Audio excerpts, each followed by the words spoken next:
Hi there, I am your host Marlene McConnell and welcome to the Surviving Trauma Stories of Hope podcast.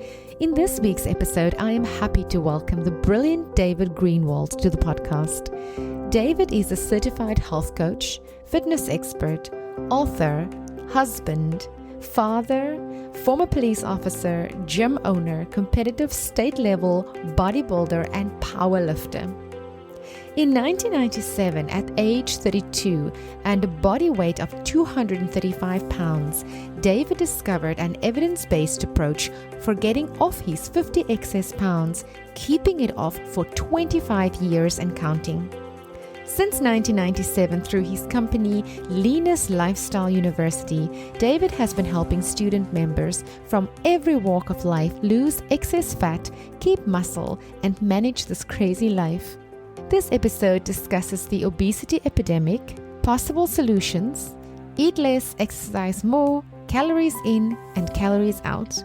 We also talk about the lack of willpower, food addiction, nutrition, how to keep our self-promises and stay on track, getting started, the link between ultra-processed food and mental health. It has been a pleasure to have David join me, and my listeners, I know you will enjoy this episode because it is incredibly informative. Thank you to all my listeners for joining me on this journey. Comment on the post on Instagram, Facebook, or LinkedIn and let me know what you think of this episode. Also, head over to Amazon.com or Takealot.com and get your copy of my book, Ray of Light, and please leave me a rating and review. It would mean the world to me. Also, please check out my website and download your free journal prompt and relaxing meditation on the resources page. As always, stay tuned and keep listening. Hi, David. Welcome to Surviving Trauma Stories of Hope. It's so nice to have you here. How are you doing? I'm doing great. Thanks so much for having me. It's really a pleasure to be here. Thank you so much for joining me. It's such an awesome topic that we are going to address today and that we're going to discuss. I'm so excited about it. Let's start just with some background. You have a background in fitness. You're an ex-police officer, but do you want to share a bit more about yourself with the audience? Sure.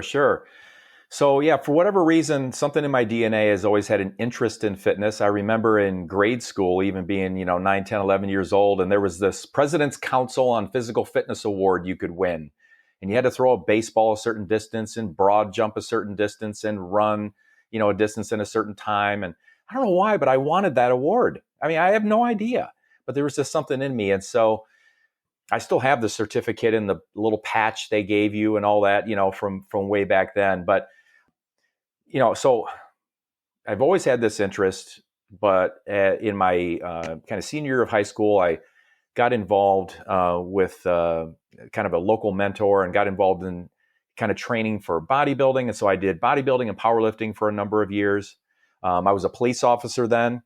I was running a different fitness company then. And I not to get into it all, but I started it from a little tiny room in my home. And I hoped that I could make just enough money to pay for my vitamins and minerals. Just have enough profit to pay for my own vitamins and minerals. And lo and behold, while I was a police officer running this little, before the internet, no internet then, kind of side gig, I built that thing into almost 7 million in revenue and 45 employees over the next 5 or 6 years. I mean, I was as surprised as anybody, trust me. Wow. And I only say that because of that, I ended up with tens of thousands of customers, and they knew I was involved in bodybuilding and powerlifting, and I had gained weight, gotten lean for powerlifting and that. And it was the early days of the internet, and people were emailing me, "Hey, Dave, can you tell me how I can get off 30 pounds and keep it off? Can you tell me how I can lose 50 pounds and keep it off? Whatever." And of course, it's always said like, it's no big deal. Just real quick, if you get a chance, if you could, and especially the early days of email, it's like, if you just email me the answer real quick, well, I wanted to help them. And I gave answers that, were good, solid, but they're short. They're not enough. I knew early on I was doing them a disservice. So this is around 1998. So I'd been a police officer for about 10 years by then. And I'm running this company. It's doing quite well. And I said, you know what? I have so much more in me to give. I'm so passionate about wanting to help people get to the healthier place So I wrote almost a 500-page book, I was an early adopter of the internet. I created this online environment so we could have this amazing two-way communication with people in the health and fitness space. Yeah. And so I've been running Leanness Lifestyle University since 1999 virtually. So we've been helping Yes. people virtually for 23 years now.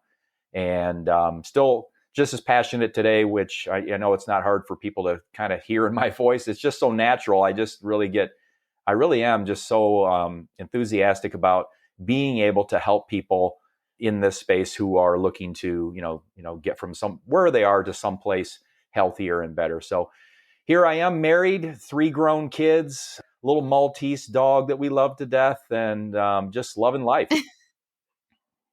What's the little guy's name? Scoop, like a scoop of ice cream. Yeah, he's just a little white 9-pound Maltese of just sheer love and terror. Yeah. Lovely. I love it. I love it. I love it so much. So you started this lifestyle university and helping people in the early days. I mean, what was the uptake like? Because this was before we had internet. I mean, now we are used to everything is Yeah, online. You get on right, Instagram, you see the ad. But what right. was it like starting all of this to the full capacity that you did in those early days? It's a really interesting question. So I built and wrote. I did all the coding that built the initial website back then. Just coding was crazy. It's still expensive, but it was crazy expensive then. And no one could see in my head what I wanted it to be. So I thought, I'm going to have to build this myself. So I learned coding. And this was back when there was still dial up, no fast internet, no high speed internet. It was all Like the just dial up? modem dial up. Yeah, it screeched, it dialed through the phone and screeched and made all kinds of noise. And you couldn't be on the phone in your home and be on the internet at the same time, you know. Yes. And here I am. So I'm a police officer still, and I'm building this thing, and I'm doing this, and I'm getting disconnected, and I mean, it was crazy to think about what we were doing back then. But anyway, I was just really enthusiastic about it because it was the first time we really had a way for two-way communication. So here I'd written this book, but as an author, how can you really have interaction with people who might read it prior to the internet? Really tough. I mean, unless you're in person or somebody would send you what we call Yeah. snail mail now, I mean, unless they had that, it was tough. Well, when the internet came, yeah, people could read my book and say, hey, Dave, I read this, but I have a question about this. Or, hey, Dave, I read this and whatever. I have a thought about Yeah. this, or I disagree with this, or whatever it may be. We could talk about it. And so it was really, really something. I know that we were one of the very first to ever put, a health and fitness site on the internet back then. And it's been amazing. And I've met so many people that I never in a million years would have ever met had we not had this amazing invention. That's wonderful. That is so amazing. And I mean, they also became your clients. And it's interesting how you say that they all were saying they were sending you these emails after they're reading your book and saying, "Oh, Dave, I need to just quickly do this. Can you answer this to me?" Yeah, But if we look at all right. of this like on the broader scale, there is a serious problem that we experience in most countries in the world, and that is obesity. And if we think about Yes. this quick fix, I have to wonder, sort of, yes, we have the answer for it, we've developed that, but what is driving this obesity epidemic in the world, and what do we do about it?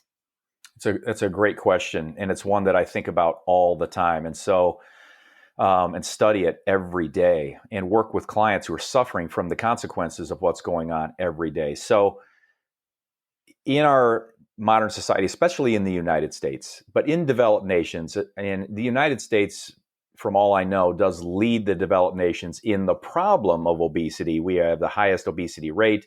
In 1970 in the United States, our obesity rate was 15% of the adults. It's now 43%. By 2030, they're anticipating it's going to be 50% in the United States. Wow. So we do not have a handle on this. All of the public health initiatives, all of the high-level health education that has come about from government, from top educators, all the programs that are out there, it has not addressed this incredibly obesogenic, and I'll explain that word, but this incredibly obesogenic society that we're living in. And by obesogenic, I'm just referring to all of the factors that contribute to the behaviors that lead to obesity. And these can be external factors, these can be internal factors within us, but there are so many of them, and they're underappreciated, underrecognized, underdiscussed, and people have a notion to some degree that, because they've been told this over and over and over, that it's all things in moderation, calories in, calories out. Just eat less and exercise more. Right. But the reality is that while there is a math to this, there is energy input, energy output, energy expenditure, energy intake. And we can predict with some decent accuracy, if I know the gender of the person, the age of the person, the height and weight of the person currently, general daily activity, I can predict within a few hundred calories what it's going to take for you to gain weight, stay the same, or lose fat. Right. And we can do that or if we evaluate a 3 to 6 week period, I could predict pretty accurately. If you were able to do those things consistently, I could tell you kind of where you're going to be. So there is a really important factor of calories. So when someone says, I'm not going to say calories in, calories out, from the math perspective is wrong. It's not. I say it this way. Calories are king, but they're not the only thing. There's a lot more to this. We can't just say, eat less and exercise more. I could scream from the tallest building in your city, eat less and exercise more from a bullhorn, and no one's going to change. That's right. They're all going to look up and say, yeah, I know. I've known it, for 30 years, or I've known it for whatever. I know, but how do I do it? And so what's going on with obesity was the question, what's driving it? The single greatest factor driving it are all factors that contribute to the overconsumption of ultra-processed food. And there's a number of factors that do that. Number of fast food restaurants, their location, easy access, inexpensive, number of convenience marts, what's in there, 24/7 access to all of this. Hundreds of years ago, we didn't have this. Even decades ago, we didn't have 24/7 access, That's right. It's a really new phenomenon. We are biologically hardwired to be driven toward calorie-dense edibles and drinkables because that's what kept us alive during all the periods where there was famine, kept us alive when there were many periods where food wasn't plentiful. We were driven to the calorie-dense, let's stock up. Our body says, yes, we know what to do with this. We'll store the fat and we'll be ready just in case food isn't around for several days or whatever it may be. Well, that's not the case now. We have so many opportunities to eat, and it's such a part of woven into our social culture and environment. And all of these things are obesogenic factors. We've got more opportunities for less activity now.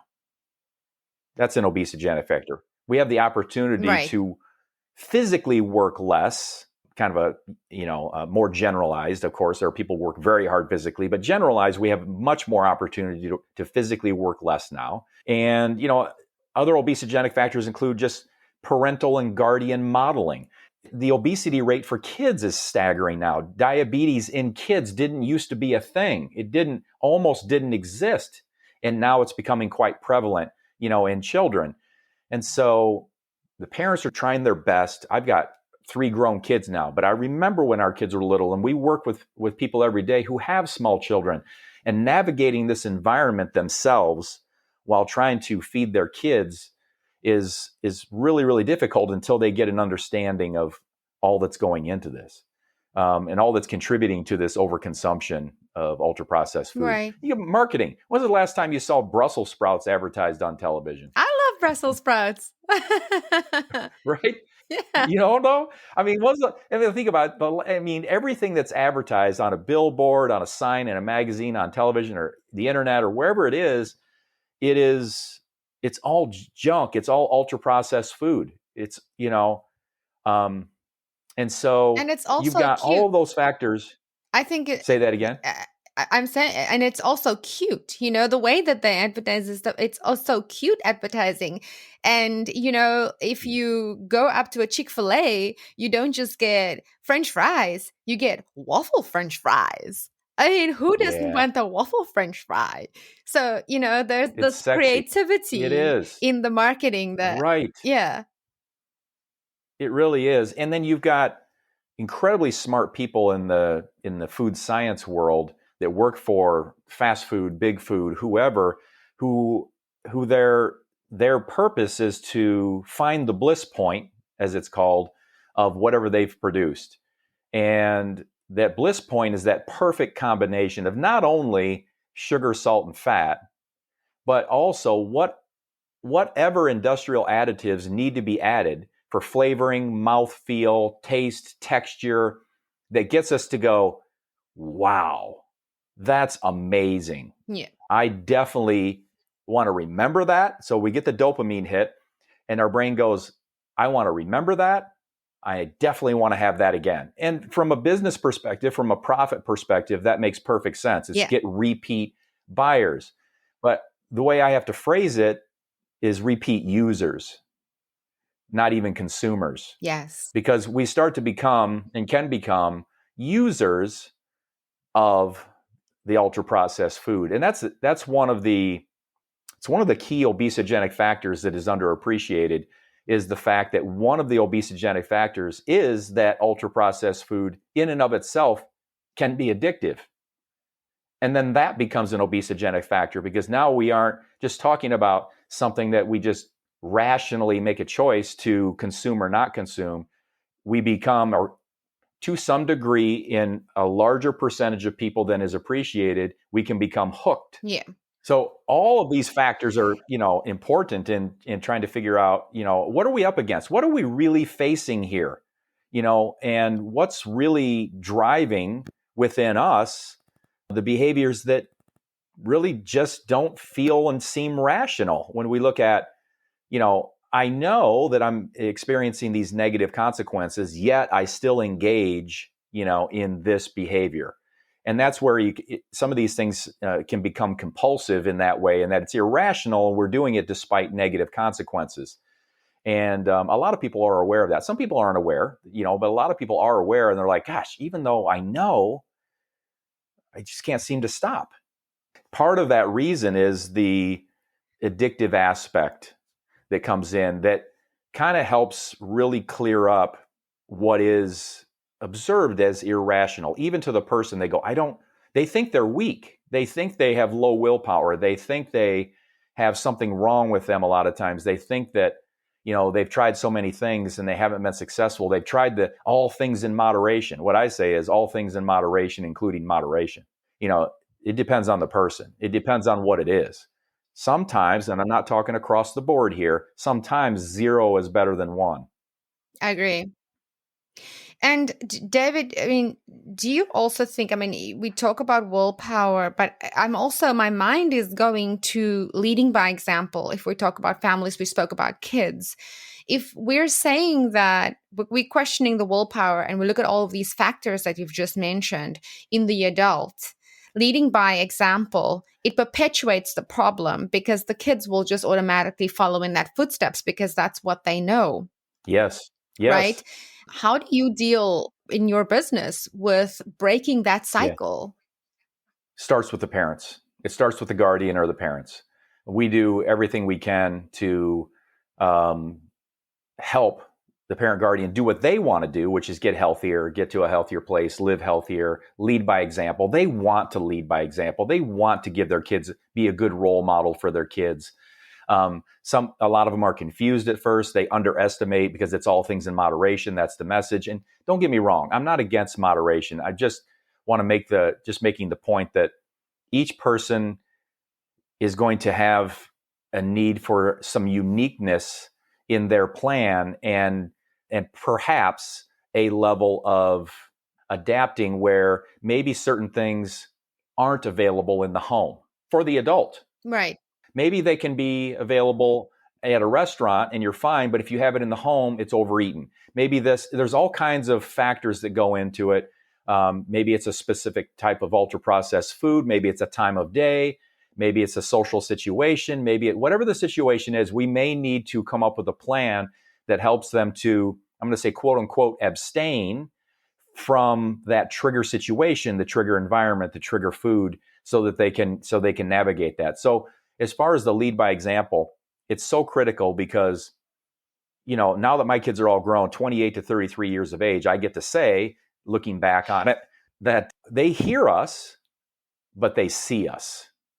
And what they see us do, even though they may just respectfully not say anything, depends, they do see what we're doing, and that means a lot to them.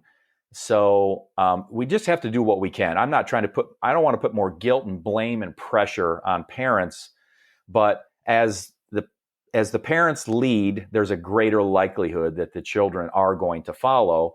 And it's not about perfect. It's about, making progress in the area of where we want to increase real food and decrease ultra processed food. Okay. So some people would say, I feel sluggish. I feel really overwhelmed. I have all of these things going on in my day. Work is getting me down. Come home, it's kids, it's, all the daily grunt stuff just gets too much. From my personal experience, I know that exercise is something that really lifts your mood from all of the different endorphins that are released within your body. That is something that can help. I know that, stretching is something that can alleviate back pain, ankle pain, wrist pain that, within your body. And it can help you age more gracefully.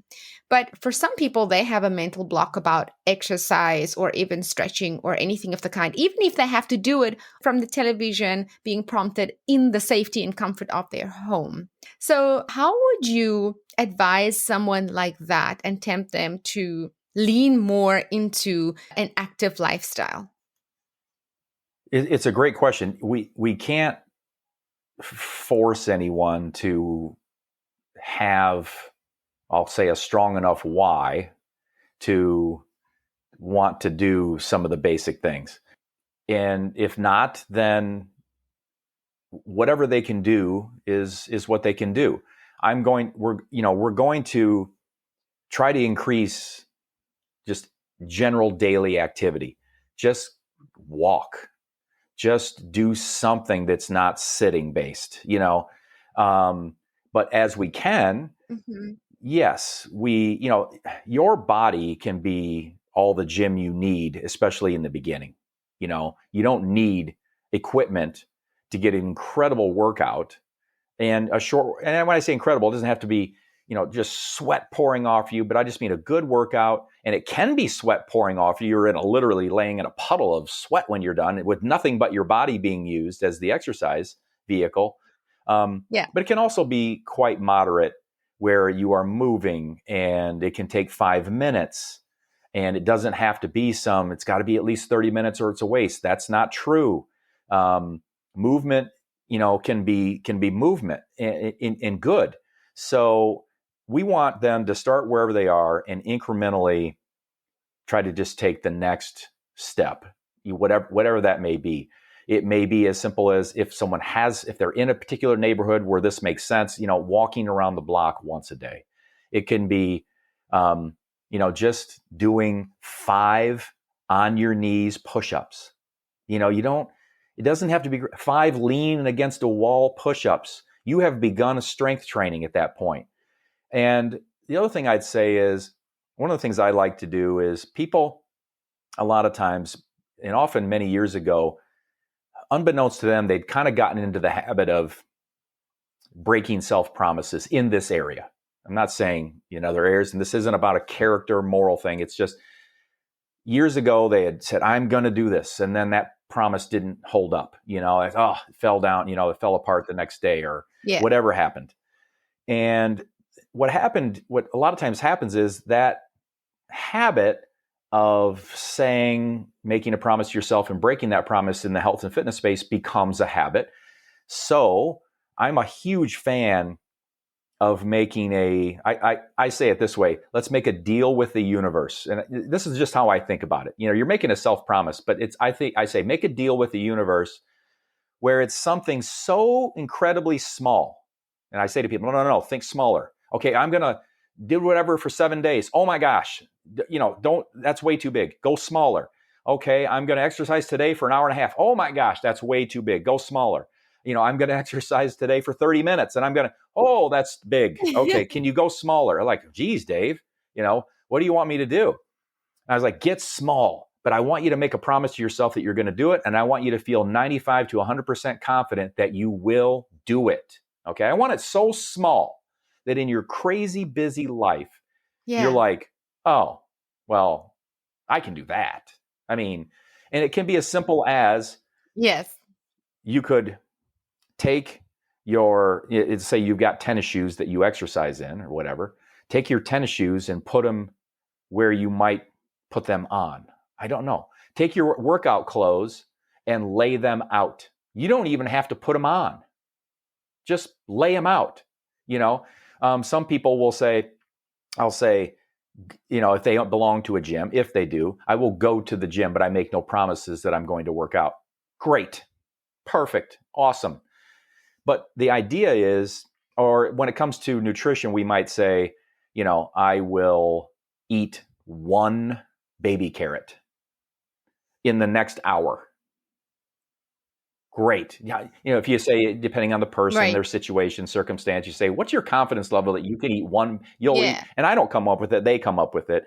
And I was like, what's your confidence that you're going to eat that baby carrot in the next hour? Like, I'm going to go do it right now. Great. Promise made, promise kept. And the deal is, the way you make this deal so you don't bait and switch yourself is, if you eat the baby carrot, 1, if you just set the tennis shoes over by the door, whatever it is, super small, if you do that, you get credit for it and you're not obligated to do anything else. You don't have to do anything else. You've made that promise for the day. You kept that promise. And what can happen is that habit of making a promise, keeping a promise, can get stronger and stronger and stronger. And what often happens is, obviously, if we're being honest here, is, like for me, I've been training for 40 years. I have said to myself, I do not feel like going to the gym today. I really don't. But I'm not hurt. I'm not injured. I think we all have done that at some point. David. I'm not hurt. I'm not sick. There's nothing wrong with me. I just don't feel, but I should do it today. I really should. It's a good day to do it. And I will say, I'm going to go in and I promise 10 minutes of something. That's me, because I've been doing this for 40 years. I promise 10 minutes of something. Things like that, what can often happen is, because it is the start that stops most people, I've already made the effort to get here. Now I'm here. Now I start in. And now I'm like, oh, okay. I actually feel pretty good now. And it isn't always that way. Sometimes it's like 15 minutes and I'm leaving. I said I could leave and I'm leaving. But rarely has that been the case. And most times when you put the shoes there and you eat the baby carrot, 1, even though it's really small, it reinforces the make a promise, keep a promise to yourself, which is so important to people. And it starts to, and that feels good. And when that feels good, we will a lot of times start to do a few more things that are in that area. And we haven't even, if somebody wants to lose, say, 30 pounds, they haven't lost a pound from doing that. They haven't lost anything from doing that, but it feels better. And then we start to honor ourselves in other ways where that feels better. And it can just start to build. But really, take the pressure off yourself, start really small, start so small that you're 95 to 100% confident, and then let yourself off the hook. If you do that, you don't have to do anything else. I just think that's a great way to start on keeping self-promises and kind of reversing what has probably become the opposite. That is so awesome. And it completely resonates with me, because when you want to start something new, it's always so challenging, because sometimes you don't know where to start. Sometimes you go to the gym and you have no idea where to start or what to do. But I love that, you break it down into all of these small bits that eventually when you get to that space where you do the exercise, you feel accomplished, even Yes. if it is something small. That's really good for your self-worth because you feel like, you feel worthy. I've done this. I feel Yes. accomplished today, which is amazing. And I think, when you do that, it also helps with changing your mindset. Because if today I feel like that, I might crave and I might want to feel that again in a day or 2 days time. Yes. So it's wonderful. Thank you, David. Yeah. So there's something that for me always in my personal experience has always come up, and that is the link between mental health and exercise. I used to always run late when I had to meet my personal trainer and we had to start our exercise program. And, after weeks of running late, I would really start feeling a bit off balance overall. And the first thing I would do is I would reach for help. And given my background, I would go to my psychologist. And whenever I get there and I explain all of the reasons why I'm there, I didn't get to the gym. I don't understand why I'm not getting to the gym. I was late again to the gym. One of the first things that, we would talk about is you have this great awareness to identify that you are depressed. And when we become depressed and when we start feeling down, the things that takes some effort in our lives are the things that start to slack. So that was always sort of the alarm for me. I mean, I want to know if there is a link between the food and the nutrition, the exercise that we do, and our mental health. How are these connected, David? Oh, it's just, you just see my guttural response is just, they're so connected in every single way.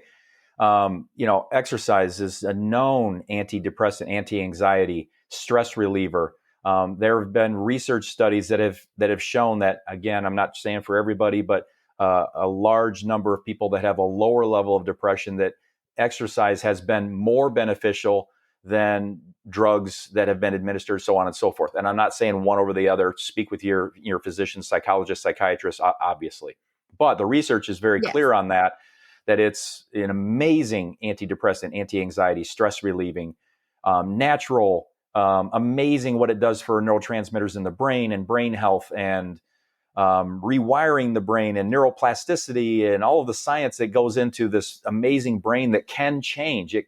We used to think that the brain in adulthood was it. It was fixed. It couldn't change, but it can, and it can rewire, and it can get healthier. It can also get sicker, but it can get healthier if it is sick. And then when we look at, and that's just such oh my gosh, it's such an amazing avenue to follow to get better mental health is in the exercise. But I got to say, the food side is and can be as powerful. And I can speak from personal experience, on that. I've got obviously both sides, and I've had for a long time. But there was a period where things we may not have been sensitive to when we were teenagers or at 20, we may become more sensitive to when we're 30, 40, 50, 60 years old, whatever it may be. You go, well, I've always been fine eating this way, and I've eaten this way from the time I was a teenager, 20, and I was always fine. But now I'm noticing something negative. And for me, what happened was my wife asked me, 20 years ago, she asked me, why are you depressed? And I was really like, and I said, I don't know. But I knew she was right, and amazing family, wife, kids are great, money's okay, business fine, home, shelter. I mean, all the things. You're like, what else do you want? It wasn't like I was missing something. Mm-hmm. And I wasn't at that time working through something traumatic. I've had a mother that was killed in an automobile accident when she was 53, and Oh, my had to condolences, live David. through that and work through that. And I don't compare in any way, shape, or form things I've had to go through compared to what other people have. I consider myself incredibly blessed. But anyway, my point is, I didn't have that going on where you might go, why are you depressed? Well, because I'm in grieving. I didn't have that. That wasn't it. And so I was like, I don't know. And I was eating at the time, this was in the 90s, and I was eating at the time, kind of the low fat, healthy, but it was still full of chemicals and it's still full of industrial additives. But I wasn't thinking about that then. Not a lot. And I went, well, let's get rid of it. Let's eat real food. In my head, I was resistant to it. I was like, I shouldn't have to do this. I'm eating low fat. I'm eating low fat, healthy. I get the whole wheat bun. Yes. I do the baked Lays. I do the, whatever. And here I am just, I'm like, I'm old enough where I can say, Eeyore from Winnie the Pooh, with this black cloud following him around, and always a black cloud hanging over my head. That's how I felt, and I couldn't explain. I had no explanation. And so I kid you not, I went real food. And within 3 to 5 days, I went, oh, there's a blue sky up there. And I went, okay. All right. That's not science. I'm an N of 1. That doesn't prove anything, Dave. You probably just had some good things happen in your life this last week and you're in a good mood. Okay. And I went, okay, well, then go back to eating the way you were. And it wasn't full of junk. It was, quote, the healthy, low fat, and within 3 to 4 days, here's the black cloud. And I went, oh, come on. And I didn't want to do it. In my head, I'm like, I shouldn't have to do this. I never had to do this. Why do I have to, And I went, all right, let's do it again. I did it 6 times over the course of like 2.5 months. And I finally was like, okay, this is what it is. And now knowing that, I recommend obviously that people give it the due consideration that it deserves, because here's the thing. The research now is really fully explaining what I was experiencing and didn't know. Ultra processed food, the research is coming out almost daily, if not weekly, on ultra processed food and mental health. And there's such a tremendous negative effect on it. And it just correlates. The lines just follow each other. As ultra processed food consumption goes up, mental health goes down. I should say they're opposing, So one line's going down, one's down, mental health going down, ultra processed food going up. And so the more that it's consumed, the more depression, the more anxiety, the more lethargy, the more foggy, less sharp, not as much mental energy, less cognition. There's even research that shows that, in kids and adults, that the increased use of ultra processed food results in lower IQ. So there isn't a study I've seen, and I've looked at every single thing I can get my hands on for the last 10 or so years. I haven't seen a single study that says that the highest users of ultra processed food have a neutral or positive effect on mental health. It's always negative. It's just to what degree. So it's so incredibly powerful. So I can't stress enough to people, don't minimize its power. It could be the reason why you're feeling like you are. It may not be, and I don't like to necessarily give it a single, but it could be the reason. It is that powerful. And since in the United States, 60 to 90% of what's consumed is ultra processed food. Yeah. It didn't used to be that way. What we call real food today is what our great grandparents just called food. Yeah. Yeah, it's true. They didn't have the ultra processed foods. Yeah. So at the Leanness Lifestyle University, what is the services that you offer for the listeners who would love to work with you? Sure. So everything we do is virtual in the sense that it's all, online. There might be some on phone. People do have access to phone with me if they set an appointment. But I have coaches that work with me. We are going to reach out to any student or any member that we have at least once a week, even if they don't reach out to us, and check in with them and see how they're doing. They have full access to what we call the online university, the online campus. And within that online campus is everything someone needs. There's nothing else they have to download or buy or anything. And it is going to help them and help us help them with regard to tracking nutrition if they want to, tracking exercise if they want to do that. Each day a student gets one educational lesson a day, because we're very big on educating people on what's really going on nutritionally, what's the evidence-based framework nutritionally we want to follow. Again, with regard to exercise, we are not going to try to turn someone into an exercise zealot if it, like you said, it's the last thing they want to do. We're just going to want them to try to just increase daily movement more to start. And we also are very big on finding things that I always say this, you may never love exercise, but we may have to just find something that you can tolerate.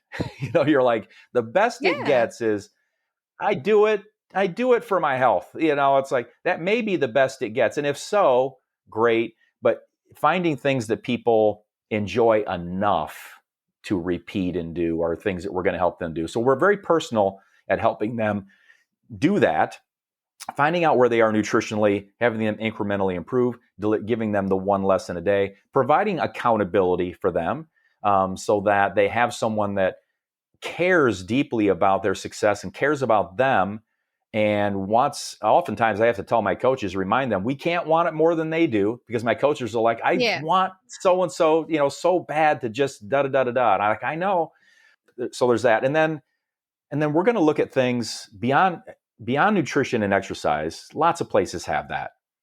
We're going to look at increasing willpower, and I define willpower this way: the ability to do what needs to be done, when it needs to be done, whether you feel like it or not. And so some of these things you're not necessarily going to feel like doing. Mm-hmm. So how do we have the strength and the will and the conviction to do those things when we don't always feel like it? Well, we work with our clients to help them develop the strength in that area. We're going to look at, is there a processed food addiction issue? If so, then that's it. Everything's off limits. You can never eat anything that tastes good again. That's not it. But it's what might specifically need to be addressed there. Because if we don't address processed food addiction and it is there, then we've got a problem that is going to wreck everything else. Like if that isn't addressed and we don't look at that, and a lot of places don't, but we do, it's going to be problematic. It's going to keep coming up, because we're talking again about that kind of that user situation rather than a consumer making rational choices, Right. And then the third leg that we're going to focus on and continue to build on is emotional fitness. And emotional fitness, kind of the way I define it quickly, is helping people feel authentically good more often instead of regretfully good. You might feel regretfully good if you have, 6 donuts in the moment. You say, in that moment, it felt good, but then I regretted it later. People can do retail therapy. Yes. They go out and shop and spend $1,000 they didn't have. They felt good when they did it, and they go, oh, I just buried myself in debt. So we want to work on feeling more authentically good and developing the ability emotionally to manage life better, so that life is still going to throw us zingers. It just is. It's going to it does to all of us, most days of the week. There's some kind of zinger we've got to deal with. And for some people, it's really, really tough what's being thrown at them at any given time. So we help people grow emotionally, grow the inside, so that when that thing on the end of a long, stressful day happens, instead of doing what they have done, looking for relief, escape, zoning out, changing their state of mind, trying to just say, oh, I just can't, I feel like I can't handle this. We help them get better at saying, I can handle this. Slow down just a little bit. Just bring the temperature down just a little bit. And as they get stronger emotionally through all of the factors related to emotional fitness, the stimulus still happens, meaning the trigger or the whatever it is, right? They had the argument with a spouse, and you're like, oh my gosh, this marriage is over. I'm gonna, you're like, wow, you just had an argument. it's not catastrophic, but it feels catastrophic, and that's Yes. just one example. Instead of that then resulting in, and I must soothe this with something that I eat or drink, they can put some space in there and just press the pause button a little bit and find an alternative. We help them find an alternative, a coping mechanism, and with skill, it's not eye color, meaning it's not unchangeable. It can be developed. These are skills that can be developed. Just because maybe you haven't been good at it up to this point doesn't mean you can't become good at it. And so we look at all those elements. How do we willpower, possible, addiction things, emotional fitness, all tying into helping us to do the nutrition and exercise components more consistently. And we do that personally, meeting each person where they are, because each person that comes to us is a human. Each person that comes to us, has a heart in their body and a liver, all that stuff. But all right, but what does this person, where are they in their journey versus this person? They can be two very, very different people. And we want to make sure we approach them in the way that supports where they are and what's the next step for them to get to the next evolution. I love how you have this holistic approach, David, to, fitness, food, and also the emotional aspect of it. And I think it's so important, even having it online, because sometimes, I've come across folk that will say, I feel too embarrassed to be in the gym, to do the exercises in front of everyone else. But what you are offering is you offering that security. You saying, let's do this in the comfort of your home. You have one person that you are dealing with that you can speak to on the phone or via video call or whatever the communication is. And, we will teach you how to do this. But there's this level of accountability that I really like. You have to still check in with this person because there's a face on the other side of it. I think sometimes, when it's just a voice in the darkness of the internet, it's very easy just to discard it. But when it's a real person that you have a connection with, you feel more motivated to honor that engagement and that meeting that you have. And I just love the entire concept. It's wonderful. So if anyone wants to, David, work with you and sign up with your team, where can they find you? And obviously, I will link your website, your social media handles in the show notes below for our listeners to sign up. This obviously is available worldwide because it's online. Yes. But how do they get in contact with you if anybody who is listening right now would love to sign up? Absolutely. I'm just going to keep it simple. Everything, the social media links and everything is all on our, on our website. And I would say just go to the website because they could fill out a contact form if they want there. They can take a trial of the program at no cost to them if they want there. They can find the social media links, and it's lluniversity.com. Fantastic. Thank you so much, David, for joining me and for sharing with us. Thanks so much for having me. It's really, really been an honor to be here. You're welcome. Have a great day. Take care. You too. That wraps up this podcast episode. Thank you for listening. If you enjoy my podcast, please take a minute to give me a rating and review in Apple Podcasts. Please subscribe in your favorite podcast directory so you don't miss an episode. Please consider following My Centered Life on Facebook and Instagram for daily inspiration. Thank you so much for spending this time with me. You can catch me again in the next episode. Same time, same place. Sending you lots of love and light. Bye.